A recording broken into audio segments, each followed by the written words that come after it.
मोदी सरकार 3.0 का पहला बजट आज देश की वित्त मंत्री निर्मला सीतारमण जी के द्वारा सदन में पेश किया गया। इस बार इस बजट में अनेक प्रावधान किए गए हैं जो कि पिछले बजट में नहीं थे। तो आइए मैं आपको बताता हूं कि किस विभाग के लिए कितनी राशि आवंटित की गई है। अगर सबसे अधिक राशि की बात की जाए तो 6,20,000 करोड़ रुपए का प्रावधान रक्षा मंत्रालय के लिए किया गया है। तो वहीं ministry of road transport and highway के लिए 2,78,000 करोड़ रुपए मंजूर किए गए हैं। तो वहीं रेलवे विभाग के लिए 2,55,000 करोड़ रुपए का प्रावधान किया गया है। Ministry of consumer affairs food and public distribution के लिए 2,13,000 करोड़ रुपए का बजट में प्रावधान किया गया है। तो मिनिस्ट्री ऑफ होम अफेयर्स के लिए 2,03,000 करोड़ रुपए का प्रावधान इस बजट में किया गया है। और मिनिस्ट्री ऑफ रूरल डेवलपमेंट यानी कि ग्रामीण विकास के लिए 1,77,000 करोड़ रुपए का प्रावधान इस बजट में किया गया है, जो कि पिछली बार से अधिक है। और ministry of chemical and fertilisers के लिए 1,68,000 करोड़ रुपए का प्रावधान किया गया है। और मिनिस्ट्री ऑफ कम्युनिकेशन के लिए 1,68,000 करोड़ रुपए आवंटित किए गए हैं। और 1,27,000 करोड़ रुपए ministry of agriculture and farmer welfare के लिए आवंटित किए गए हैं।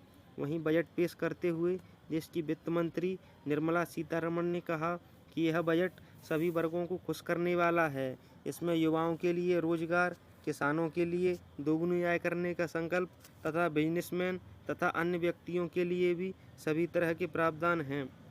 तो वहीं विपक्ष ने इस बजट को घेरते हुए कहा है कि यह बजट सिर्फ सरकार को जारी रखने का बजट है, क्योंकि इस बजट में माननीय निर्मला सीतारमण जी के द्वारा बिहार राज्य के लिए 58,900 करोड़ रुपए का प्रावधान किया गया है, जिसमें कि बिहार में अनेक परियोजनाएं संचालित की जाएंगी, जिसमें कि पटना पूर्णिया एक्सप्रेसवे और बक्सर भागलपुर एक्सप्रेसवे का विकास किया जाएगा। तो वहीं बोधगया, राजगीर, वैशाली और दरभंगा में सड़कों के काम में तेजी लाई जाएगी। और वहीं बक्सर में नदी पर 2 लेन का एक पुल भी बनाया जाएगा। और 26,000 करोड़ रुपए की लागत की सड़क संपर्क परियोजनाएं संचालित की जाएंगी। इस बार के बजट में बिहार राज्य को सबसे अधिक लाभ मिला है। तो वहीं आंध्र प्रदेश के लिए भी 15,000 करोड़ रुपए का प्रावधान किया गया है।